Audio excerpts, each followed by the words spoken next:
اعوذ باللہ من الشیطان اللعین الرجیم بسم اللہ الرحمن الرحیم ان اللہ ملائکۃ یصلون علی النبی یا ایھا الذین آمنوا صلوا علیہ وسلموا تسلیما اللہم صل علی محمد وآل محمد وعجل فرجہم واشرنا معہم وزدنا محبتا۔ محترم ناظرین، السلام علیکم ورحمۃ اللہ وبرکاتہ۔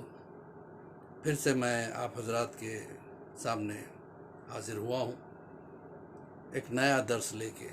جیسے کہ آپ جانتے ہیں کہ ہمارا تربیت اولاد کے حوالے سے ایک سلسلہ چلتا آیا ہے، ماشاءاللہ 3 سال ہو چکے ہیں، اور اللہ جب تک توفیق دے گا انشاءاللہ یہ سلسلہ جاری و ساری رہے گا۔ بس محرم اور سفر کے ایام کچھ ایسے ہیں جس میں مصروفیت کی وجہ سے مجھے اس میں بریک دینے کی ضرورت پڑتی ہے۔ بہرحال وہ بھی خدمت اہل بیت ہے، مجالسوں کا سلسلہ جاری رہتا ہے۔ اس سال مجھے برین سٹروک کی وجہ سے بھی میں 1 مہینے تک مجلسیں نہیں پڑھ پایا۔ محرم کا سارا مہینہ ایسے ہی چلا گیا۔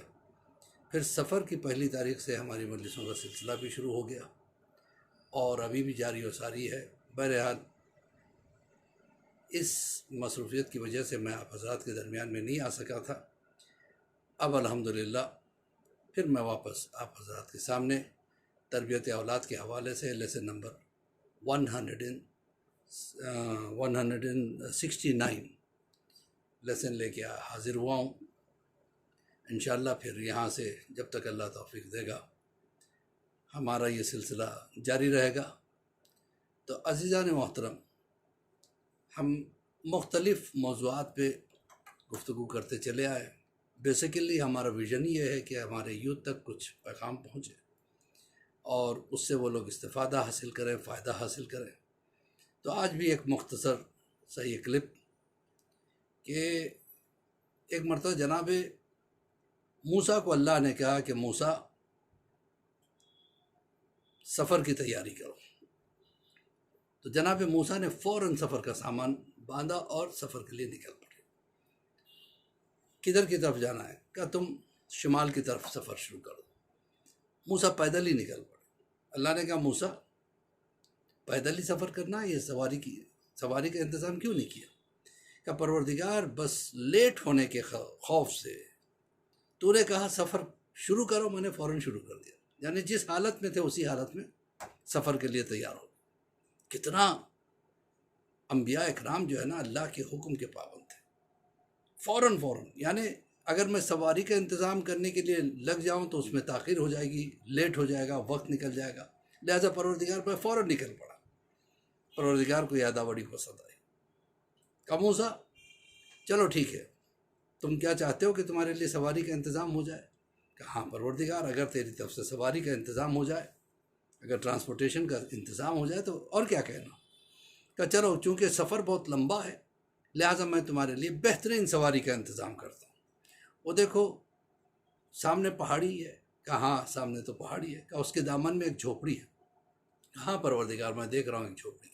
جاؤ وہاں پہ جا کے تم جس سے بھی وہاں ملاقات کرو گے تم اس سے کہنا کہ تمہیں لمبا سفر پہ جانا ہے اور تمہارے پاس کوئی سواری نہیں ہے، وہاں سے انتظام ہو جائے۔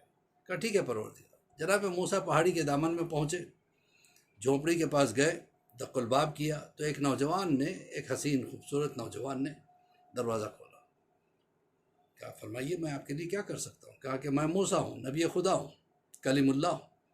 بہت عزت کی کہ اندر تشریف لے آئے۔ کہا نہیں میرے پاس اتنا وقت نہیں ہے، مجھے لمبے سفر پہ جانا ہے، اللہ کا حکم ہے کہ میں سفر کے لیے نکلوں۔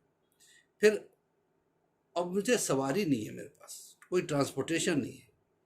اللہ نے کہا کہ میں تم سے کہوں، دیکھیے نبی ہیں، خدا چاہتا تو ڈائریکٹ دے سکتا تھا، لیکن بتلانا تھا کہ کچھ لوگوں کو کے درجات ہم کیسے بلند کرتے ہیں تاکہ وہ پیغام ہم تک پہنچے اور وہی فائدہ ہم بھی حاصل کر سکیں۔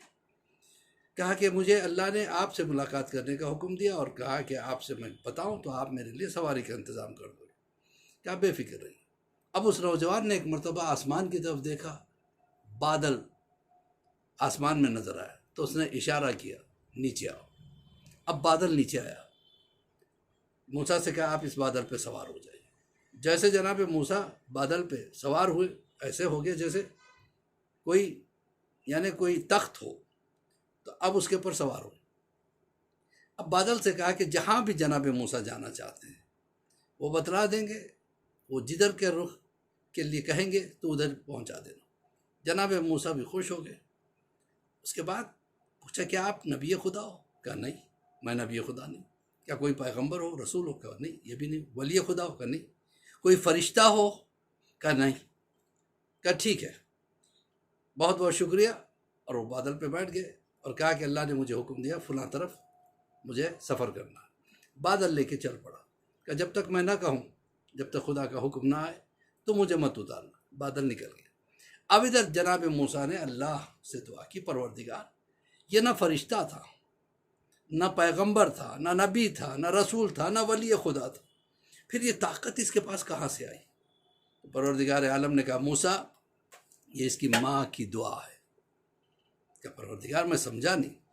کہ بات یہ ہے کہ یہ ماں باپ کا بڑا مطیع و فرما بردار، ہر وقت ان کی خدمت میں رہتا تھا، پوچھتا تھا آپ کو کیا چاہیے، آپ کو کیا چاہیے۔ ماں کہتی مجھے یہ چاہیے، فوراً لا کے دیتا۔ باپ کہتا مجھے یہ چاہیے، فوراً لا کے دیتا۔ جو بھی اس کی طاقت تھی، جو بھی اس کی قدرت تھی، اس حساب سے وہ خدمت کرتا چلا ہے۔ تو باپ کا انتقال پہلے ہو گیا، پھر ماں کی خدمت میں لگا رہا۔ ماں نے ایک مرتبہ جب اس کا آخری وقت آیا کہ پروردگار میں جو چاہتی تھی یہ لا کے دیتا تھا، میری جو تمنا تھی یہ پورا کرتا تھا، میری جو خواہش تھی یہ پورا کرتا تھا، اب یہ جو خواہش کرے، یہ جو چاہے وہ تو کر دے۔ بس اسی روز سے وہ جو چاہتا ہے میں اس کی خواہش پوری کر دیتا ہوں۔ دیکھا آپ نے، ایک ماں کا جو ہے نا یہ کہنا پروردگار سے، یا ماں کی دعا، یا یوں کہوں ماں باپ کی لطف آمیز نگاہ، ایک کرم کی نگاہ اگر ماں کی یا باپ کی اولاد پہ ہو جائے تو پھر اولاد پہ اتنی طاقت آ جائے جس کی انتہا نہیں۔ تو آپ سوچیں موسیٰ جیسے نبی کو جو ہے نا یہ ٹرانسپورٹیشن کا انتظام کرے، بادل اس کی فرما برداری میں آ جائے، یہ ساری چیزیں کیسے ہوئی، کیسے ممکن ہوئی؟ ماں باپ کی خدمت کی وجہ سے۔ تو میرے عزیزوں، میرے بھائیوں، میرے بچوں، ماں باپ کی خدمت سے پیچھے نہ ہٹنا۔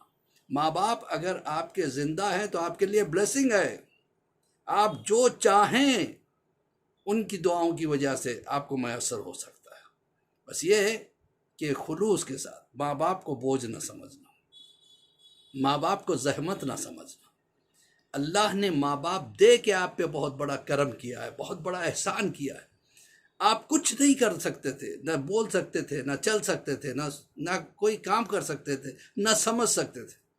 ماں باپ آپ کا ہر کام کرتے چلے آئے، کبھی بیزار نہیں ہوئے، کبھی دل گرفتہ نہیں ہوئے۔ جو چاہا ماں باپ نے اپنی قدرت بھر آپ کو دیا، جو آپ کے لیے کر سکتے تھے انہوں نے کیا۔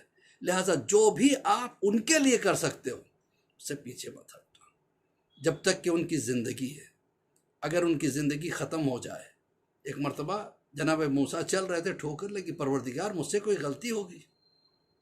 کہا کہ دیکھو موسیٰ، تمہاری ماں اب دنیا میں نہ رہی، جس کی دعائیں تمہیں بچا کے رکھتی تھی، اب دیکھ کے چلا کرو، اس لیے کہ اب وہ نہیں ہے جو تمہارے لیے دعا کرتے تھے۔ تو ان کی زندگی سے پورا فائدہ اٹھا، ان کی خدمت کرو، ان کی دعائیں لو، اس سے بڑھ کے کوئی چیز نہیں ہے۔ اللہ اس سے راضی رہتا ہے جو ماں باپ کی خدمت کرتا ہے، ورنہ آپ کے پاس دولت ہے، ثروت ہے، شہرت ہے، طاقت ہے، جوانی ہے، کب تک رہے گی؟ ایک دن تو جانا ہے۔ اگر اپنی دعاؤں میں اثر پیدا کرنا چاہتے ہو، ماں باپ سے دعا کرواؤ اگر وہ زندہ ہے، اگر نہیں ہے تو ان کی قبر پہ جانا، ان کے لیے فاتحہ پڑھنا اور ان سے کہنا کہ میرے حق میں دعا کرے، تو آپ کے لیے برابر وہ اس وقت بھی ان کی دعائیں کام آئیں گی۔ بھائی اسی کے ساتھ مولوی عباس علی خوئی کا سلام قبول کریں۔ انشاءاللہ اگلے سنڈے پھر ملاقات ہوگی کسی اور لیسن کے ساتھ، کسی اور درس کے ساتھ، اور آپ سے گزارش ہے کہ آپ اس کو اپنے کانٹیکٹس میں شیئر کریں۔ انشاءاللہ ہو سکتا ہے آپ کے ایک شیئر کی وجہ سے کسی نوجوان بچے میں ماں باپ کی خدمت کا جذبہ پیدا ہو اور وہ کچھ کرے، اور اس کے ثواب جاریہ میں آپ بھی انشاءاللہ شامل ہو۔ فقط والسلام ورحمۃ اللہ وبرکاتہ۔